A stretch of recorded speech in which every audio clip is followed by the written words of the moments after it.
जंगल की खामोश फिजा में दोपहर के सूरज की किरणें दरख्तों की चोटियों से छन छन कर नीचे उतर रही थी। परिंदों की आवाजें, बंदरों की उछल कूद और दूर बहते झरनों की गूंज जंगल को एक अजीब सा साज अता कर रही थी। टार्जन, जिसका जिस्म सूरज की रोशनी में कांसी की तरह दमक रहा था, एक पुराने बरगद के दरख्त की जड़ों के करीब झुका बैठा था। इसके सामने मिट्टी में किसी भारी चीज का कोना उभरा हुआ था। वो अक्सर इस जगह से गुजरा था, मगर आज अचानक इसकी तेज निगाहों ने जमीन में छपी इस अजीब सी झलक को पकड़ लिया। टार्जन ने अपने नंगे हाथों से मिट्टी खोदनी शुरू की। थोड़ी देर बाद एक वजनी धात का डब्बा सामने आया, जिस पर पुराने जमाने के अजीब व गरीब नकूश कंदा थे। इसने मोहतात अंदाज में डब्बा खोला तो अंदर एक भारी घड़ियाल रखा हुआ था, जिसकी सुइयां जामिद थी, मगर इसके शीशे के अंदर से एक हल्की नीली रोशनी झिलमिल कर रही थी। घड़ियाल को हाथ में लेते ही टार्जन ने अपने पूरे जिस्म में एक झुरझुरी सी महसूस की, जैसे इसके रग ओपे में बिजली की लहर दौड़ गई हो। अचानक जंगल के जानवर, जो इसके आसपास खेल रहे थे, एकदम खामोश हो गए। परिंदे दरख्तों से उड़ गए, हाथियों ने फुनकार मारी और दूर शेर ने एक खौफनाक धाड़ के साथ जंगल की खामोशी को तोड़ दिया। ऐसा लग रहा था जैसे पूरा जंगल इस घड़ियाल की ताकत को पहचान गया हो। टार्जन ने अपनी मुट्ठी में घड़ियाल को मजबूती से पकड़ा और इस पर नक्श शदा अल्फाज पढ़ने की कोशिश की। हुरूफ अजनबी थे, मगर जैसे ही इसकी आंखें उन पर ठहरे, वो अल्फाज खुद ब खुद इसके दिमाग में उतरने लगे। वक्त की दौड़, माजी का दरवाजा। इसके लबों पर हैरत से मुस्कुराहट आ गई। अचानक घड़ियाल की सुइयां खुद ब खुद घूमने लगे। नीली रोशनी बढ़ती गई, इतनी के आंखें चुंधिया गई। टार्जन ने पीछे हटने की कोशिश की, मगर रोशनी ने इसे अपने हिसार में ले लिया। एक खौफनाक धमाके के साथ जमीन कांपी और इसके कदमों तले की मिट्टी फट गई। जंगल की आवाजें, परिंदों की परवाजें, सब एक लम्हे में गायब हो गईं। जब रोशनी मध्यम हुई तो टार्जन ने आंखें खोली। वही जंगल इसके सामने था, मगर सब कुछ मुख्तलिफ लग रहा था। दरख्त ऊंचे और घने थे, जानवरों की आवाजें और भी अजनबी लग रही थीं। फिजा में एक अजीब सी खुशबू और वहशत थी। अचानक इसने महसूस किया कि वो वक्त के किसी और मोड़ पर खड़ा है। घड़ियाल अब खामोश था, मगर इसकी सुइयां 1 बजे पर रुकी थीं। टार्जन ने आस आस नजर दौड़ाई। एक देव हैकल परिंदा, जिसे इसने अपनी जिंदगी में कभी नहीं देखा था, आसमान पर परवाज कर रहा था। इसके पंख की लंबाई किसी दरख्त जितनी थी। जमीन पर ऐसे जानवर भाग रहे थे जो इंसान की आंखों से 1000 साल पहले ही गायब हो चुके थे। टार्जन ने फौरन समझ लिया कि ये घड़ियाल इसे वक्त में पीछे ले आया है, लेकिन ये कितना पीछे है, ये जानना जरूरी था। जंगल में चलते हुए इसने एक मकाम पर आग जलती देखी। करीब जाने पर चंद कदीम इंसान नजर आए। उनके जिस्म नीम बरहना थे, हाथों में भाले और पत्थरों के नोकीले औजार थे। उनकी आंखों में वहशत और खौफ था। टार्जन जानता था कि इसे मोहतात रहना होगा। वो छपकर दरख्तों की ओट से उनका जायजा लेता रहा। यह कबीला मुख्तलिफ लग रहा था, जैसे अभी तहजीब की इब्तिदाई सीढ़ी पर हो। इसी दौरान एक कबीले का आदमी जंगल की तरफ से भागता हुआ आया। इसकी जुबान नामानूस थी, मगर टार्जन ने अंदाजे से समझा कि वो किसी खतरे की इत्तला दे रहा है। पूरा कबीला एकदम अलर्ट हो गया। औरतें और बच्चे एक तरफ हटे, मर्दों ने अपने भाले और नेज़े उठाए। टार्जन ने दरख्त की टहनी से ऊपर चढ़कर देखा तो जंगल की घनी आड़ियों से एक खौफनाक मंजर उभरा। देव हैकल भेड़ियों का झुंड कबीले की तरफ लपक रहा था। उनके दांत खंजर की तरह लंबे और आंखें आग की तरह दहक रही थी। टार्जन का खून जोश मारने लगा। वो दरख्त से छलांग लगाकर सीधा जमीन पर उतरा। कबीले के लोगों ने इसे देखकर चौंक कर पीछे हटने की कोशिश की, मगर वक्त ज़ाय करने का मौका नहीं था। टार्जन ने अपनी जंगली चीख मारी, वही चीख जो पूरे जंगल को गूंजा देती थी। कबीले के लोग सहम गए और भेड़िए लम्हा भर को रुके। फिर अचानक जंग शुरू हो गई। टार्जन के बाजू लोहे की तरह सख्त थे। इसने एक भेड़िया पकड़कर जोर से जमीन पर दे मारा, दूसरे को अपने नंगे हाथों से काबू किया और इसके जबड़े तोड़ डाले। कबीले के मर्द भी अपने नेज़ों से मुकाबला करने लगे, मगर भेड़िए तादाद में ज्यादा थे। टार्जन ने जंगल के दरख्तों का सहारा लेकर एक के बाद एक भेड़िया मार गिराया। खून की बूंदें इसके बदन पर लगे, मगर वो थमे बगैर लड़ता रहा। आखिरकार भेड़िए पसपा हो गए। कबीले के लोगों ने हैरत से टार्जन को देखा। उनकी आंखों में खौफ के साथ अकीदत भी उभर आई थी। वो एक दूसरे से कुछ कहने लगे।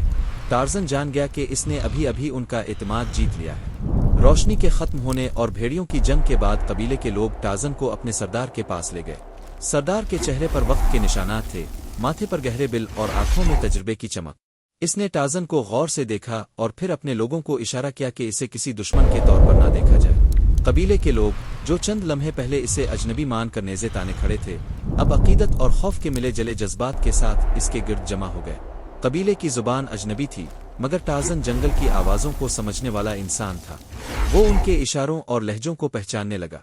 सरदार ने एक हाथ आसमान की तरफ उठाया, दूसरे हाथ से अपने दिल पर ज़रब लगाई, फिर टार्ज़न की तरफ इशारा किया। इस इशारे में शुक्रिया और अकीदत थी। शायद उनके नज़दीक टार्ज़न कोई आसमानी मददगार था। इसी लम्हे कबीले की एक औरत रोती हुई आगे बढ़ी। इसकी बाहों में एक छोटा बच्चा था जिसकी सांसें मध्यम थी। बच्चे के जिस्म पर अजीब जख्म थे, जैसे किसी दरिंदे ने नोच डाला हो। औरत ने आंसू भरी आंखों से टार्ज़न की तरफ देखा, जैसे वही वाहिद उम्मीद हो। टार्ज़न का दिल पिघल गया। इसने बच्चे को उठाया और अपने जंगली इल्म के मुताबिक जख्म पर पते पेश कर लगाए। फिर इसने अपनी मखसूस चीख लगाई, जिस पर दूर से हाथियों की आवाज़ आई। कबीला लरज़ गया, मगर टार्ज़न ने मुस्कुरा कर उन्हें तसल्ली दी। थोड़ी देर बाद एक हाथी दरख्तों से निकलकर करीब आया। टार्ज़न ने इसके कान के पीछे हाथ फेरा और कुछ कहा। हाथी ने अपनी सूंड से करीबी दरख्त की छाल तोड़कर बच्चे के जख्म पर बांध दी। कबीले वाले हैरत ज़दा थे। उनके लिए यह सब किसी करिश्मे से कम न था। सरदार ने अपने कबीले को हुक्म दिया कि टार्ज़न को इज्जत के साथ मेहमान बनाया जाए। इस रात आग के गिर्द सब लोग बैठे, गोश्त भूना गया और ढोल बजाए गए। कबीले के लोग रक्स करने लगे और टार्ज़न ने पहली बार महसूस किया कि वो इस वक्त के लोगों के लिए कोई नजात दहिंदा है। मगर इसके दिल में घड़ियाल की तरफ सवालात जागते रहे। क्यों वो यहाँ लाया गया? रात के सन्नाटे में जब सब सो गए, टार्ज़न घड़ियाल को देखने लगा। इसकी सुइयां अब भी 1 बजे पर रुकी थीं, मगर इससे हल्की सी हरात निकल रही थी, जैसे घड़ियाल इसे बता रहा हो कि ये कहानी अभी खत्म नहीं हुई। इसी वक्त एक आवाज़ इसके करीब आई। वो कबीले की एक नौजवान लड़की थी जिसकी आंखें रात की तरह गहरी और पुरस्रार थीं। इसने टूटी फूटी जबान में कहा, देवता, दुश्मन आएंगे। टार्ज़न ने इसकी आंखों में झांका। इस लड़की का नाम आर्या था। वो कबीले की सबसे ज़हीन और निडर लड़की थी। इसने हाथ से एक निशान बनाया, जैसे कोई बड़ा जानवर आलश्कर दुखा रही हो। इसने सरगोशी की, पहाड़ों के पीछे से साए आते हैं, वो हमारे सब कुछ ले जाएंगे। टार्ज़न के दिल में बेचैनी उतर गई। वो जान गया कि इसका यहाँ आना महज इत्तेफाक नहीं। ये घड़ियाल इसे इस लम्हे ले आया था जब यह कबीला अपनी बका की जंग लड़ने वाला था।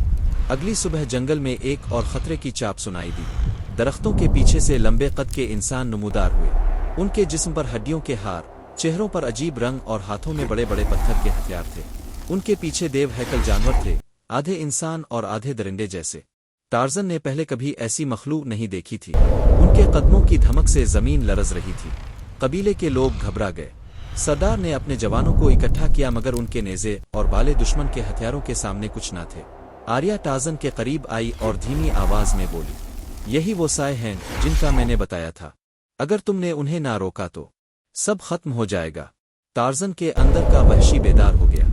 इसने अपनी जंगली चीख मारी। दरख्तों पर मौजूद बंदरों ने जवाब दिया। परिंदे झुरमट बनाकर उड़ने लगे और जंगल इसके हुक्म पर जैसे जिंदा हो गया। दुश्मन के लश्कर ने टार्ज़न को देखकर पहला वार किया। पत्थरों के हथियार कबीले के जवानों पर बरसने लगे। शोर, धमाके और खून की वो फिजा में फैल गई। टार्ज़न दरख्तों पर उछलता, दुश्मनों पर झपटता और अपने नंगे हाथों से उनके हथियार छीन कर उन्हें जमीन पर गिरा देता। मगर ये लड़ाई आम नहीं थी। उन दुश्मनों के साथ अजीब व गरीब मखलूक थी जिन्हें मारना आसान नहीं था। उनके जिस्म लोहे की तरह सख्त थे। टार्ज़न ने महसूस किया कि घड़ियाल इसके सीने में तेजी से धड़क रहा है, जैसे वो इसे ताकत दे रहा हो। एक खौफनाक झड़प के बाद टार्ज़न और कबीले के लोग वक्ती तौर पर दुश्मन को पीछे हटाने में कामयाब हो गए। लेकिन सरदार जानता था कि यह सिर्फ शुरुआत है। दुश्मन वापस आएंगे और इस बार पूरी ताकत से। रात को जब सब थकन से सो गए, टार्ज़न आग के पास बैठा घड़ियाल को देख रहा था। अचानक घड़ियाल की सुइयां हिलने लगे और इसमें से सरगोशी जैसी आवाज आई, असल राज पहाड़ों के पीछे है। वक्त के दरवाजे को तलाश करो, वरना सब फना हो जाएगा। टार्ज़न के दिल में एक नई आग जलने लगी। इसे मालूम हो गया कि ये घड़ियाल महज खेल नहीं है, ये एक कसौटी है। इसे न सिर्फ कबीले को बचाना है, बल्कि वक्त का वो राज भी तलाश करना है जो 1000 साल पुराने इस जंगल में दफन है। पहाड़ों की तरफ बढ़ते हुए जंगल की फिजा में एक अजीब सी घुटन फैली हुई थी। परिंदों की आवाजें खामोश थीं। बंदर भी दरख्तों पर गैर मामूली सन्नाटे के साथ बैठे थे। आर्या ने धीमी आवाज में कहा, यहाँ कुछ है जो हमें देख रहा है। टार्ज़न के कानों ने हुआ के झोंके में छपी हल्की सरसराहट को पकड़ लिया। वो अचानक एक दरख्त पर उछला और ऊपर से नीचे झांकने लगा। घने पत्तों के बीच आंखों की जोड़ियां इसे घेरे हुए थीं। ये कोई आम जानवर नहीं थे, बल्कि ऐसे लोग थे जिनके जिस्म पर सांपों की खाल लिपटी हुई थी और आंखों में जहरीली चमक थी। वो सरकते हुए शिकार की तरह करीब आ रहे थे। एक लम्हे में ही टार्ज़न ने चीख मारी। इसके साथ ही परिंदों का झुंड हवा में फैल गया और करीबी दरख्तों से बंदर कूद पड़े। आर्या ने अपना भाला संभाला। जहरीले कबीले के लोग सामने निकल आए। ان کے ہاتھوں میں نوکیلے پتھر اور سانپوں کی ہڈیاں تراشی ہوئی تھیں۔ ایک نے غصیلے لہجے میں کچھ کہا۔ آریہ نے ترجمہ کیا، وہ کہہ رہے ہیں یہ جنگل ان کا ہے اور ہم وقت کے دروازے کے قریب نہیں جا سکتے۔ ٹارزن کی آنکھوں میں وہی وحشی روشنی جھلکی جو برسوں پہلے اس نے شیروں کے غول سے لڑتے وقت پیدا کی تھی۔ اس نے چھلانگ ماری اور ایک سانپ خال والے کو پکڑ کر زمین پر پٹخ دیا۔ باقی تیزی سے گھیرنے لگے۔ آریہ نے ایک کو نیزے کی نوک سے پیچھے دھکیل دیا مگر تعداد زیادہ تھی۔ لڑائی وحشیانہ تھی، ہر طرف پتھروں کے وار، سانپ کی سیٹیوں کی آواز اور خون کی بوندوں کا شور۔ ٹارزن نے ایک بڑے دشمن کو ننگے ہاتھوں سے گلا دبا کر گرا دیا، پھر دوسرے کو درخت کے تنے سے دے مارا۔ آریہ نے بہادری سے اس کا ساتھ دیا مگر ایک لمحے میں ہی وہ دونوں قابو میں آ گئے۔ انہیں گھسیٹ کر ایک کھوکھلے درخت کے اندر لے جایا گیا جو اندر سے کسی غار کی طرح وسیع تھا۔ وہاں مشولوہے کی مدھم روشنی میں پتھروں پر کندہ نقش و نگاہ تھے۔ آریہ نے کانپتی آواز میں کہا، یہ وقت کا دروازہ ہے۔ پتھروں پر دائرے بنے تھے اور ہر دائرے کے بیچ گھڑیال جیسی شبی تراشی ہوئی تھی۔ ان نقوش کے بیچ ایک بڑا پتھر کھڑا تھا جس کے اوپر ایسا ہی گھڑیال نصب تھا جیسے ٹارزن کے پاس تھا، مگر یہ گھڑیال سونے سے تراشا ہوا تھا اور اس کی سوئیاں مسلسل حرکت کر رہی تھیں۔ زہریلے قبیلے کا سردار آگے آیا۔ اس کی داڑھی پر زہریلے سانپ لپٹے ہوئے تھے۔ اس نے اشارے سے بتایا کہ یہ گھڑیال وقت کا مالک ہے اور اجنبی اس کے قریب نہیں جا سکتا۔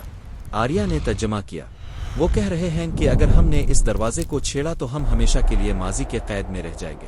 ٹارزن نے اپنی جیب سے اپنا گھڑیال نکالا۔ جیسے ہی اس نے اسے اٹھایا، غار کے اندر روشنی کی لکیریں دوڑ گئیں۔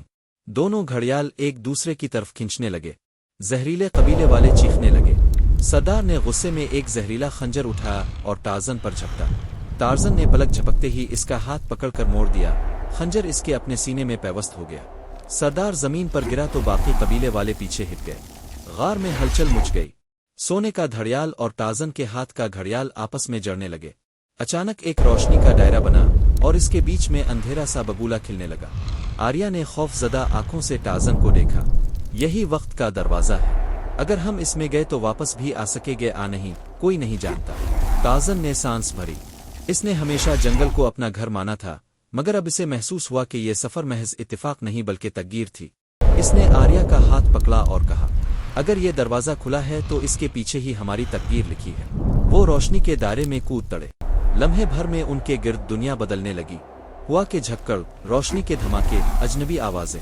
ٹارزن نے خود کو ایک اور جنگل میں پایا مگر یہ وہی جنگل نہیں تھا، یہ اور بھی زیادہ وحشی، پرانے اور خوفناک لگ رہا تھا۔ درختوں کی جسامت دگنی تھی، پرندے دیو ہیکل تھے اور دور سے کسی ایسے جانور کی گرج سنائی دے رہی تھی جو ٹارزن نے اپنی زندگی میں کبھی نہ سنی تھی۔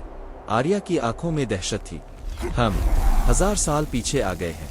ٹارزن نے تنے پر ہاتھ مارا، درخت کی لکڑی لوہے جیسی سخت تھی۔ اچانک ایاریوں سے ایک خوفناک جانور نمودار ہوا۔